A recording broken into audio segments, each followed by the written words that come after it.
Salut à tous! C'est facile de prendre pour acquis tout le confort de nos maisons au quotidien. Mais aujourd'hui, tu vas apprendre à véritablement apprécier ton chez-toi.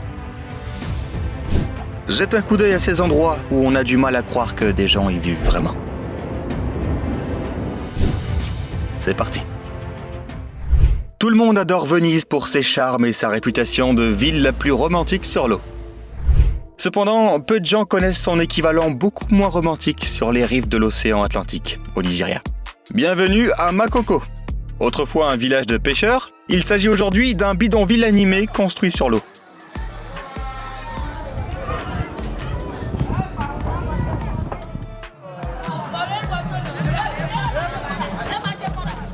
Les gens venaient ici pour gagner leur vie et aujourd'hui, plus de 200 000 personnes y habitent.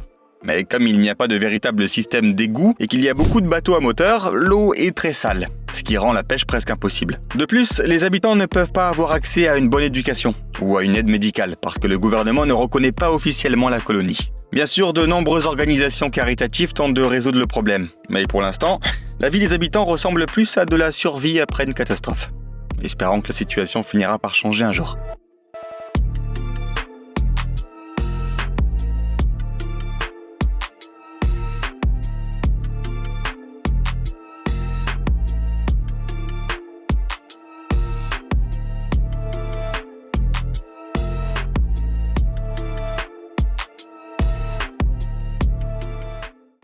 Qu'est-ce que ça fait de toujours manquer d'oxygène? En fait, c'est ce que ressentent les habitants de La Rinconada, au Pérou. Cette ville se trouve à plus de 5000 km au-dessus du niveau de la mer, ce qui en fait l'endroit habité le plus élevé de la planète.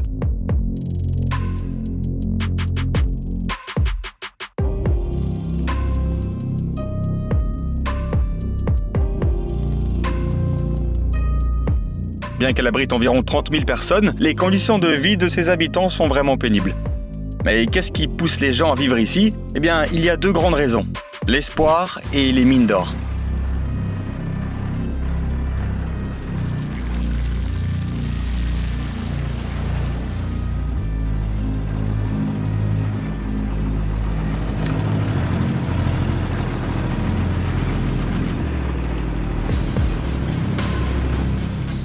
Les gens viennent de tous les coins du pays, rêvant de faire fortune en un rien de temps. Cependant, à cause des politiques des entreprises locales, seule une poignée d'entre eux y parviennent.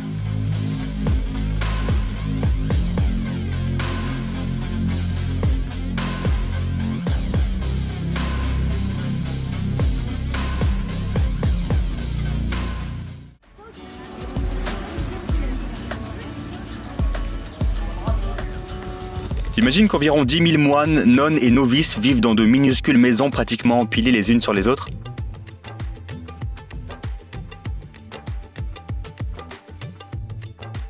Au Tibet, il y a un endroit qui s'appelle l'Arongar, ou l'Académie bouddhiste des 5 sciences.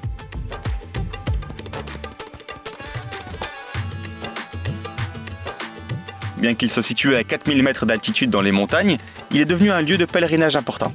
Les résidents suivent leur routine quotidienne en assistant à des cours et en pratiquant la spiritualité avant de rentrer chez eux le soir. Imagine-toi qu'il faut que quelqu'un grimpe jusqu'au sommet.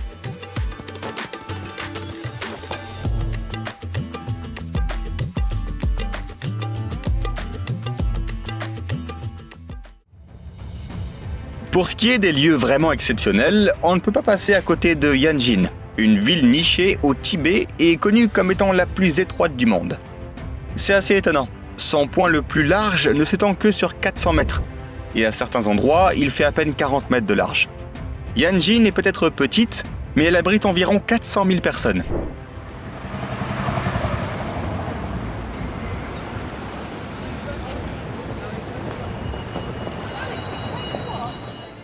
Comment est-ce possible? Son secret réside dans son impressionnante superficie de 60 km de long. D'un autre côté, grâce à sa configuration unique, il n'y a pas beaucoup de voitures, ce qui permet de respirer un air de qualité. Mais tout de même, on a du mal à imaginer comment autant de personnes parviennent à coexister dans un espace aussi restreint. Parfois, tu passes sur un pont sans même te rendre compte qu'il y a tout un quartier résidentiel en dessous.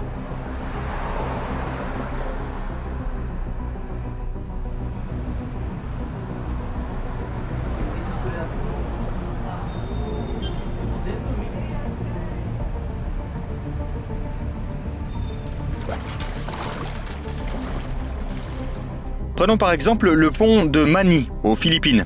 C'est terrifiant de se dire que des gens doivent vivre dans de telles conditions tout en élevant des enfants.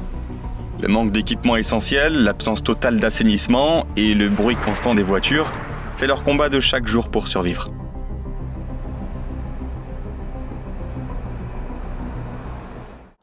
Les gens qui vivent dans cette maison ne négligent pas seulement leur propre confort, mais causent aussi des nuisances aux autres.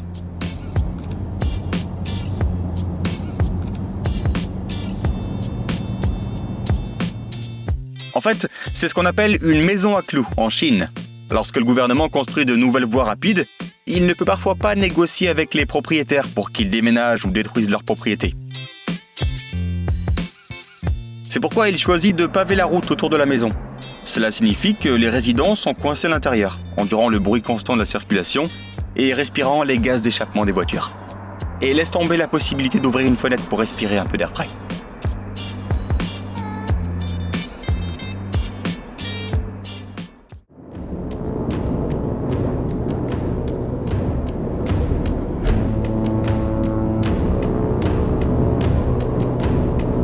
Voici Halley 6, la première station polaire flottant sur une plateforme de glace.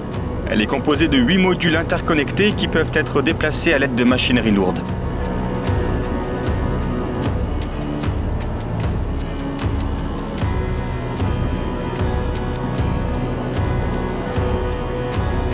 Ce point est crucial parce que la plateforme glaciaire de Brent dégèle constamment, ce qui fait peser un risque d'inondation sur cette station.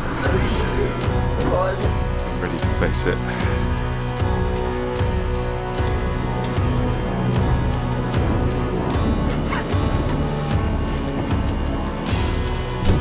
On devine facilement que ceux qui viennent ici risquent constamment leur vie.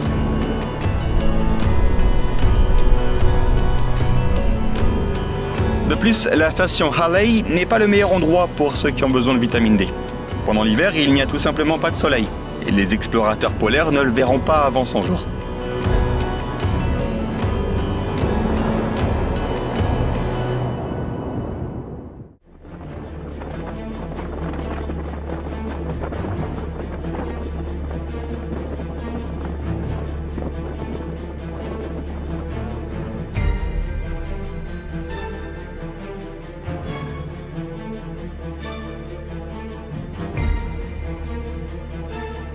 Des vents de 95 km/h et des vagues de 7 mètres. Les habitants de la ville canadienne de Fort Erie sont souvent confrontés à des conditions météorologiques extrêmes.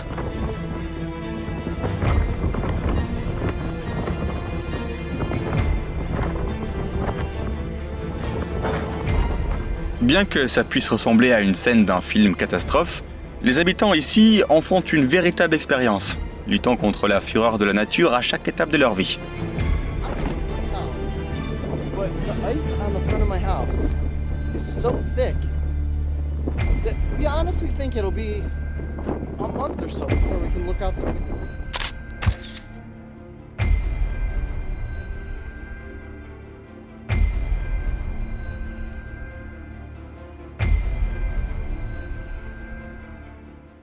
Alors on a pu voir un État comptant 27 habitants, mais qu'est-ce que tu dirais d'une ville de 270 habitants qui vivraient tous dans un seul bâtiment ?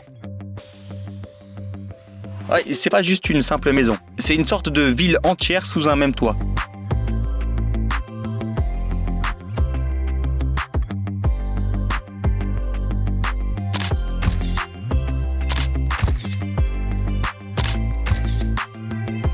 Avec des infrastructures et tout ce dont on pourrait avoir besoin. Elle se trouve en Alaska, dans une petite ville appelée Whittier.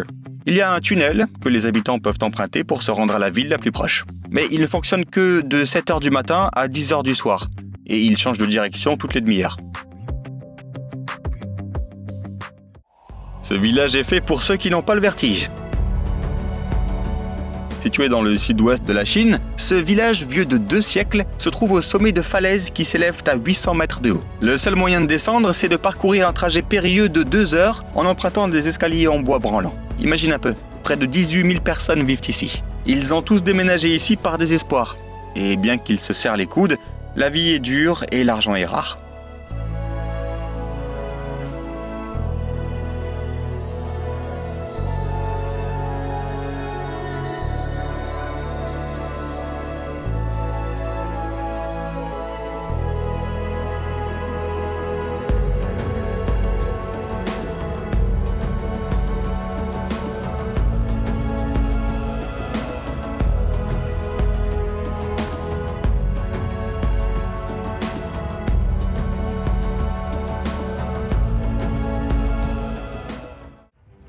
Chers introvertis, devinez quoi?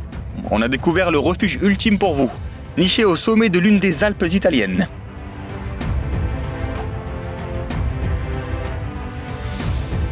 Situé à environ 2000 mètres au-dessus du niveau de la mer, tu pourras y trouver le calme et les paysages spectaculaires dont tu rêves. Mais voilà, c'est pas facile d'arriver ici. Si t'as besoin du minimum, comme de l'aide médicale ou des fournitures, eh bien prépare-toi à un dur voyage en hélicoptère.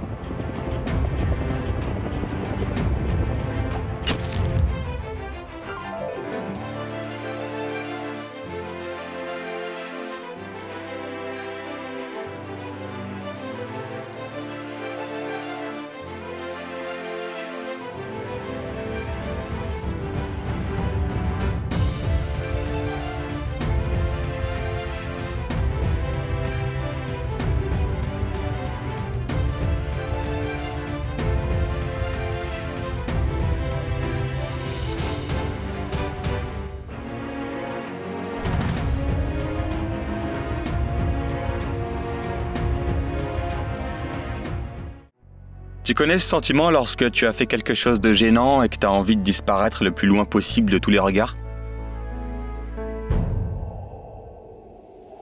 Eh bien, on a trouvé l'endroit idéal pour faire ça.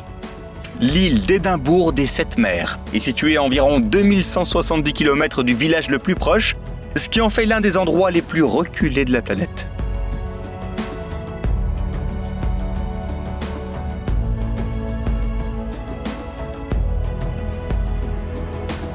Près de 270 personnes vivent sur cette île.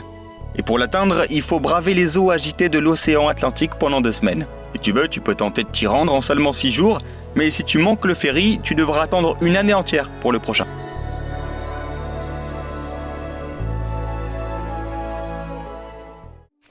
Santa Cruz est une île minuscule au large de la côte colombienne, qui couvre à peine 0,4 hectares. Malgré sa petite taille, elle abrite environ 1200 personnes, ce qui la rend 4 fois plus dense que Manhattan. Pourtant, il n'y a pas de véritable système d'égout. L'armée fournit de l'eau douce et l'électricité ne fonctionne que 5 heures par jour.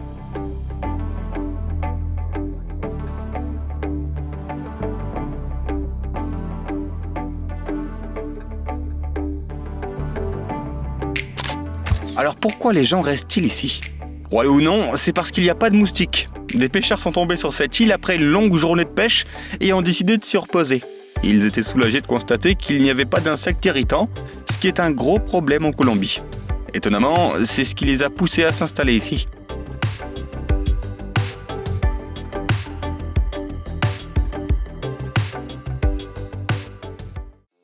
Est-ce que tu as entendu parler de Freedom Cove?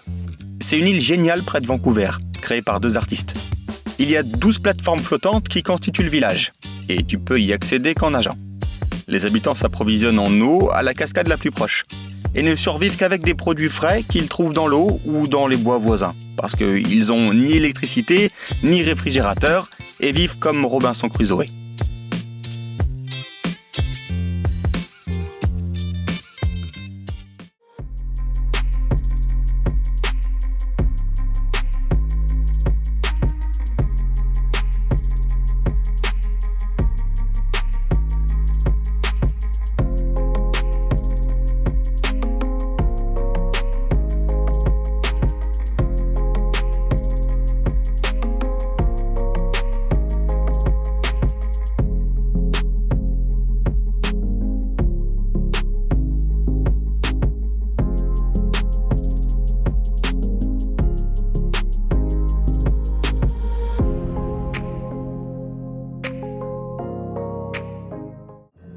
Est-ce que tu veux découvrir une maison vieille d'environ 140 000 ans? Bienvenue en Iran, où se trouve l'ancien village de Khandovan. Les habitants de ce village sont installés sur le flanc du volcan et leurs maisons sont taillées dans la roche volcanique.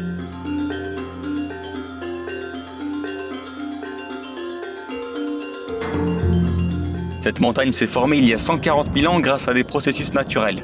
Et après les éruptions, les coulées pyroclastiques ont façonné des falaises autour d'elle, s'élevant à plus de 100 mètres. À l'heure actuelle, environ 600 habitants vivent dans le village. Mais étonnamment, ils semblent tous assez satisfaits de cette situation.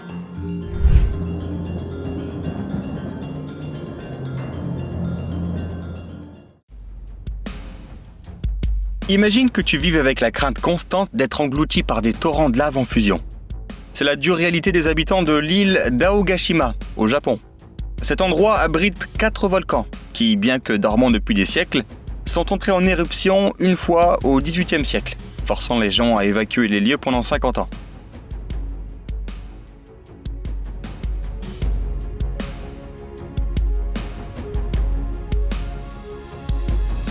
Toutefois, la vie a fini par reprendre son cours sur cette île. On ne peut y accéder qu'en hélicoptère parce qu'elle est entourée de falaises escarpées.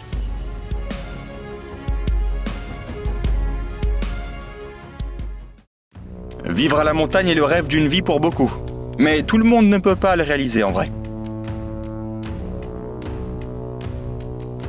De plus, est-ce que c'est vraiment un paradis si on est coincé dans les basses terres comme les propriétaires de ces maisons ?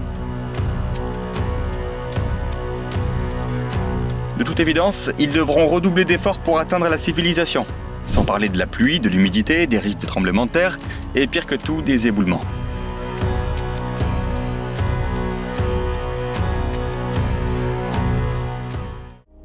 Près de Vérone, dans le nord de l'Italie, se trouve une villa qui s'appelle Tournesol. Il s'agit de la toute première maison rotative construite en 1935. Cette maison pivote sur une grande plateforme, suivant le mouvement du soleil tout au long de la journée. Et oui, même si les propriétaires de la maison ne souffrent pas de manque de vitamine D et de conditions de vie épouvantables, on peut dire que leur vie est tout sauf ordinaire.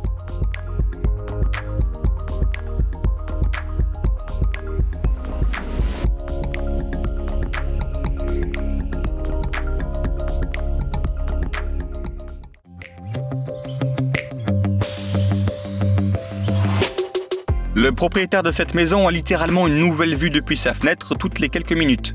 Conçue par l'architecte, cette merveille de 150 mètres carrés utilise un minimum d'énergie, ce qui est excellent pour l'environnement.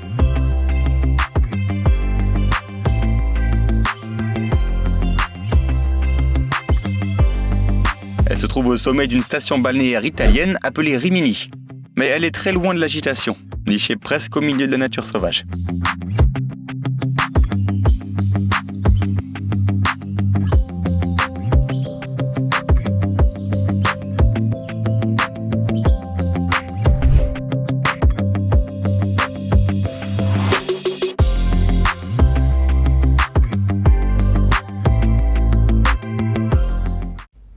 Ce n'est pas n'importe quelle maison flottante. C'est une maison sur la plus petite île habitée de la Terre.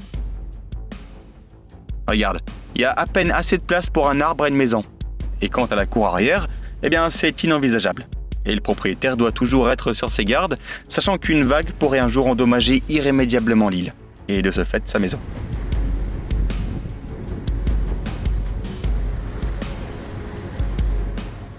Voici Shibam, une ville du Yémen vraiment insolite et de toute beauté. Ces bâtiments élevés en briques naturelles lui donnent une allure stupéfiante, ce qui lui a valu le surnom de Chicago du désert. Elle a peut-être pas l'air énorme, mais elle abrite quand même 7000 personnes. De plus, il fait très chaud ici. Même pendant le mois le plus froid, les températures ne descendent pas en dessous de 18,6 degrés.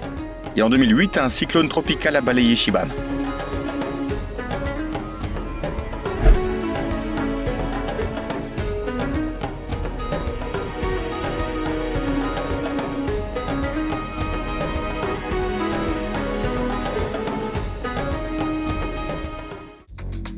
Tu te souviens du film Le Château ambulant ? Eh bien, grâce à des architectes de Copenhague, il est devenu un peu plus réel. Bien qu'il n'y ait pas de magie là-dedans, le projet est en fait très simple. La sensation d'être toujours en mouvement n'est pas forcément du goût de tous par contre. Cette maison a la forme d'un prisme hexagonal qui repose sur de grandes pattes métalliques. Je me demande s'il ne faudrait pas créer un permis spécial pour conduire un engin pareil. Rappelle-toi d'une fois où t'as bu quelques verres dans un bar, puis tu es rentré chez toi, et où t'as eu du mal à t'endormir. Ça te donnera une idée de ce que peuvent ressentir les résidents de ces maisons. Tu pourras pas te promener dans cette pièce avec une tasse de café bien chaude le matin, mais t'auras toujours l'impression d'être un marin dans ces bâtiments de Vancouver par contre.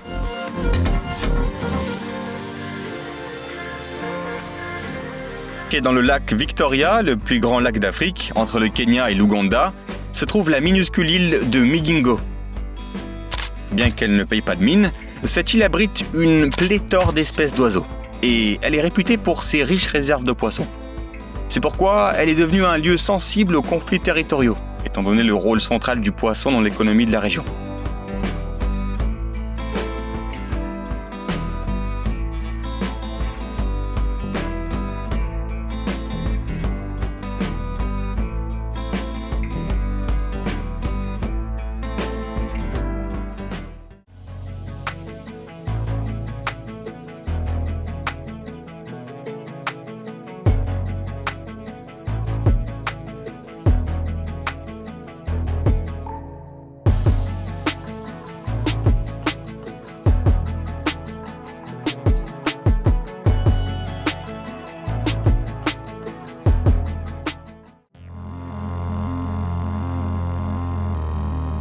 Ça donne la chair de poule, pas vrai? En 2022, la province chinoise de Shaanxi, autrefois luxuriante et charmante, a été confrontée à une sécheresse.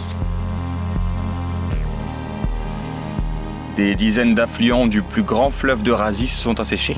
Les habitants de la région ont dû faire face à une pénurie d'eau potable et d'électricité, à des perturbations, des livraisons de marchandises, à des feux de forêt sans fin, ainsi qu'à des températures insoutenables. On a du mal à imaginer ce qu'ont vécu les habitants là-bas.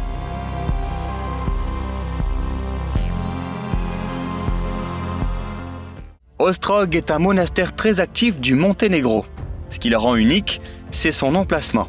Il est niché à 900 mètres d'altitude, en plein dans les falaises.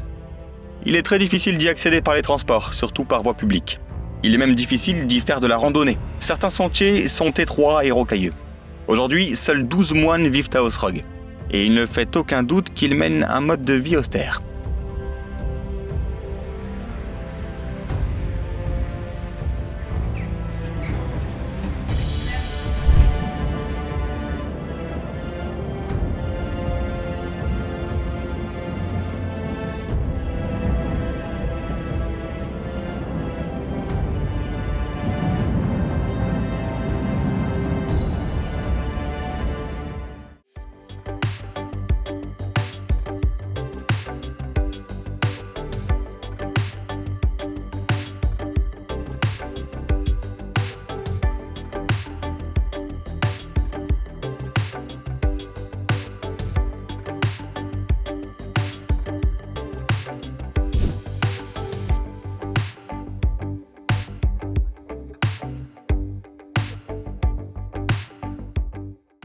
La ville de Slab City n'est certainement pas pour ceux qui ont l'habitude de vivre en ville. Les habitants de cette colonie, située dans le désert californien, l'appellent le dernier endroit libre sur Terre, où il n'y a soi-disant aucune règle ni aucune loi. C'est un endroit idéal pour les ex-détenus, les vagabonds et les hippies hyper enthousiastes. Par contre, bien sûr, dans le désert, il n'y a pas de système d'égout, d'électricité et d'autres commodités auxquelles notre société est habituée. Ok. Est-ce que tu oserais passer des vacances ici, toi ?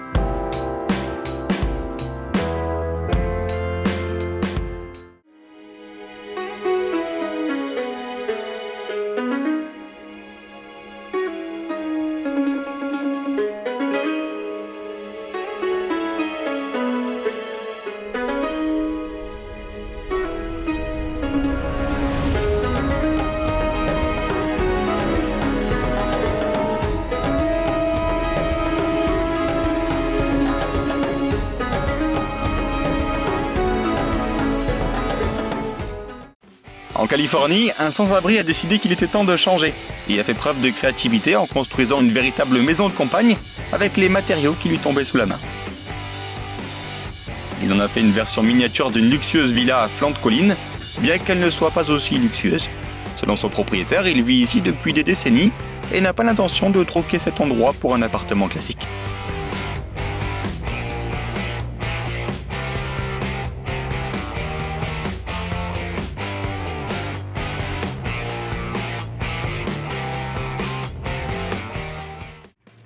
Après avoir vu cette vidéo, tu ne te plaindras sûrement plus de ton petit appartement. Ce type a transformé un camion-citerne à lait en un espace de vie à part entière par ses propres moyens.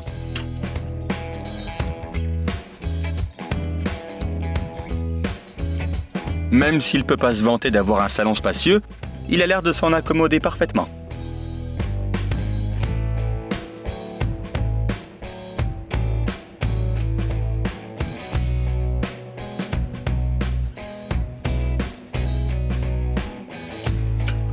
Est-ce que tu te verrais déjà vivre dans un espace aussi réduit pendant des années?